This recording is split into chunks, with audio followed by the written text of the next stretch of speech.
Hi, good morning, and welcome back to the hangar. Now, we're going to talk about something just a little bit different today, and what it has to do with building plastic airplanes and model kits.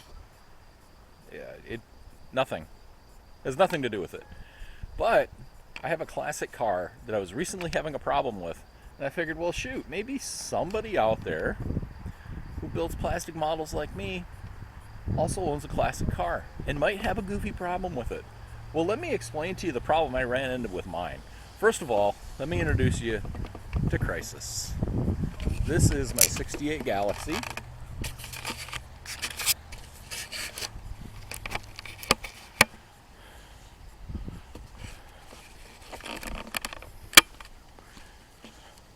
This is in... Oop, let me zoom out here. This is Tahoe turquoise poly, which is the original color. I'm running torque thrust 2 wheels, 15 by 7s up front, 15 by 8s in the rear. She's been a Michigan car her whole life, and it shows. But she's still kicking. So new trunk pans, new floors. I've had all 4 torque boxes rebuilt. A couple other spots in the frame patched where, Michigan rust, Michigan, right? So the rear quarters have been worked at some point before I got it, but the doors, fenders, rockers, all that stuff is original. I've completely gone through the whole front end, rebuilt it, new ball joints, bushings, sway bar links, sway bar bushings, rotors, pads, calipers. Basically the entire front end has been rebuilt. We got new trailing arms in the back. Trailing arm mounts were also rebuilt.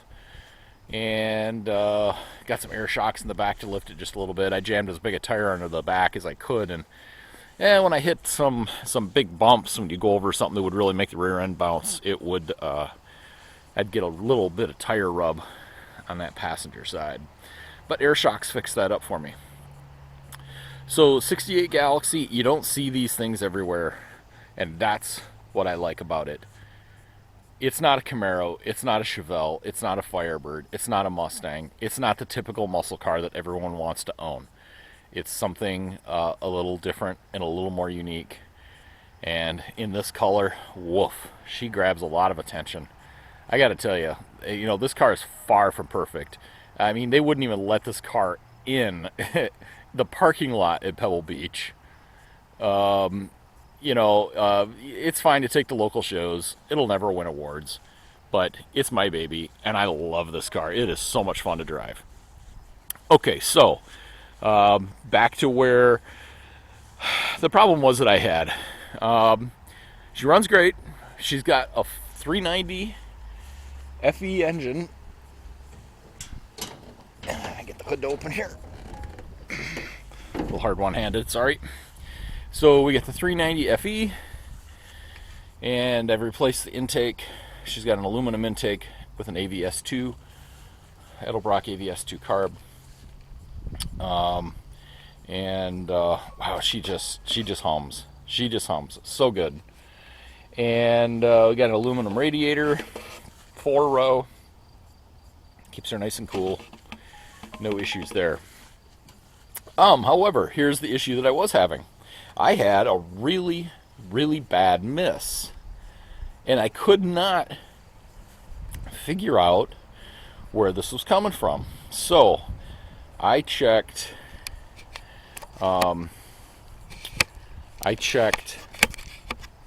ignition. Turn it around here. I checked ignition. Was my first start. So new cap and rotor, new ignition module, coil. I double checked spark plug wires because I didn't know the age of them. They're the same ones that were on it when I got it. And so I verified every single spark plug wire using my timing light. So you can hook a timing light up to any spark plug wire, and if it flashes, you know it's operating.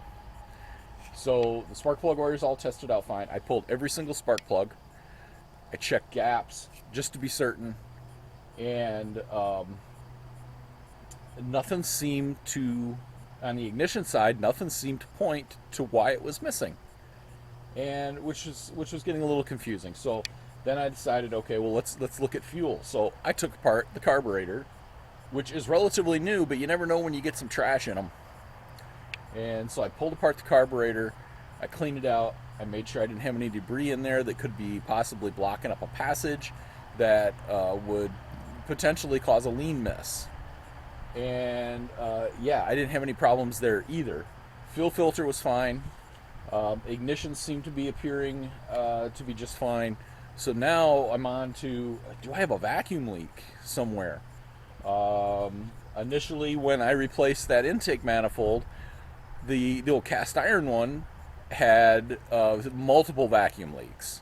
So I started keying on the possibility that maybe there was another vacuum leak creating a miss in one of the cylinders. So I checked for vacuum leaks. Nothing. Absolutely no vacuum leaks anywhere. I did find some potential issues with some caps, which I replaced, but none of those made any difference at all. So I was getting to the point where I was stumped. I got a hold of a buddy of mine who is an ASE certified mechanic, and this guy knows his stuff. He really, really knows his stuff.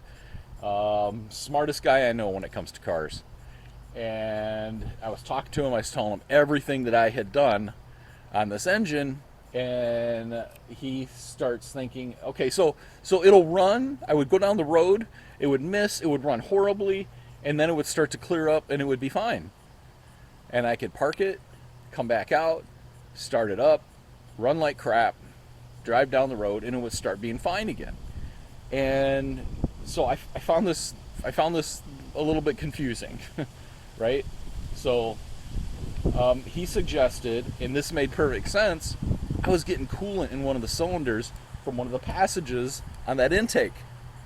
There's a corner, every corner has a passage where coolant flows through and into the head. And so this made sense. I started thinking, yeah, okay, if I don't have a vacuum leak, yeah, maybe it is a water leak.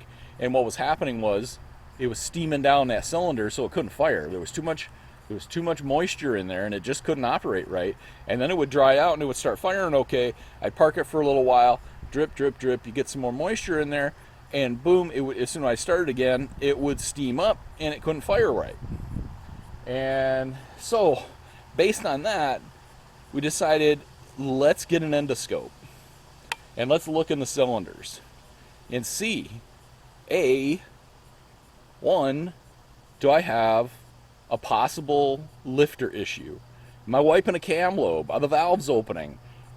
Did I hole a piston? Or well, I probably wouldn't have holed a piston because it would have missed all the time anyways. You wouldn't have that cylinder firing at all. But was there something going on in a cylinder that could be possibly causing that? So that's what we were starting to key on. And I was so convinced that was going to be it because I had gone through everything else. And so I went and I bought everything I needed to pull the intake off of this and redo it. And this is an FE. And FEs are not easy to pull the intake on.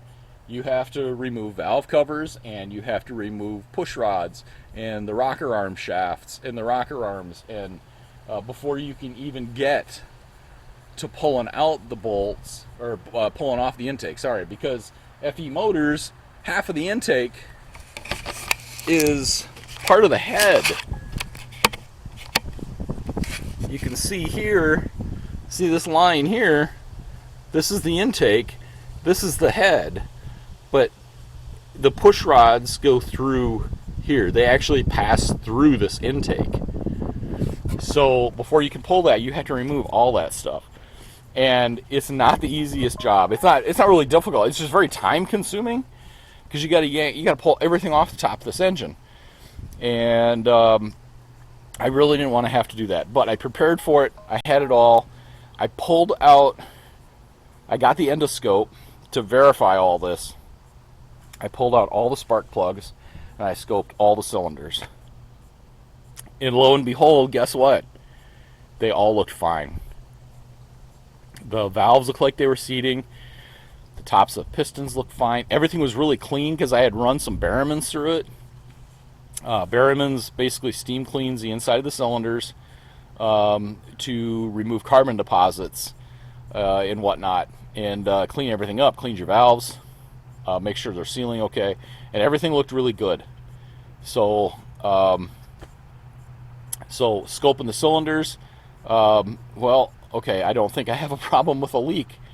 So what is going on? And I'm at this point where, okay, we're just going to pull this intake anyways. There must be something that I can't visually see going on inside there.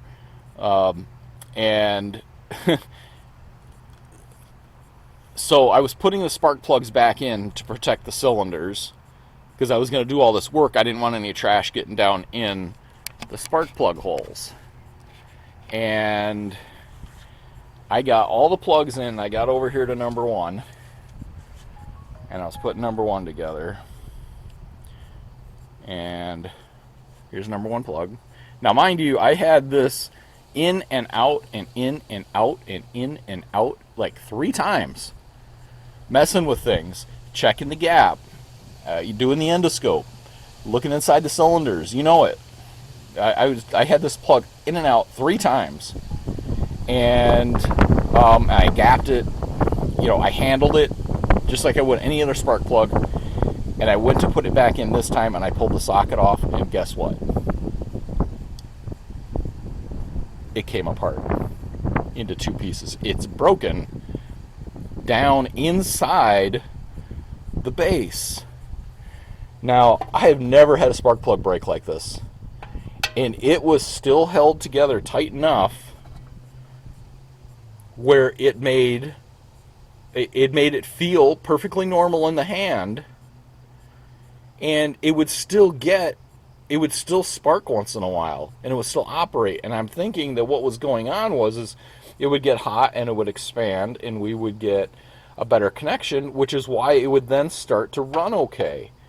I would shut it off, it would cool down some, it'd break that connection, and then it wouldn't fire again until I drove it down the road and it got warm again, or it got hot. It would have to be hot. Warm didn't help it. So, all of that work, trying to noodle out what was going on with this thing, and it was the spark plug, that number 1 spark plug all along. So today we got a car show, a small little car show here in Kingsley, so we're going to try to get Crisis up there. Go for a little cruise and hang out with some other car guys. That is, if they didn't cancel it. They've been canceling some things in this area because all the smoke from Canada.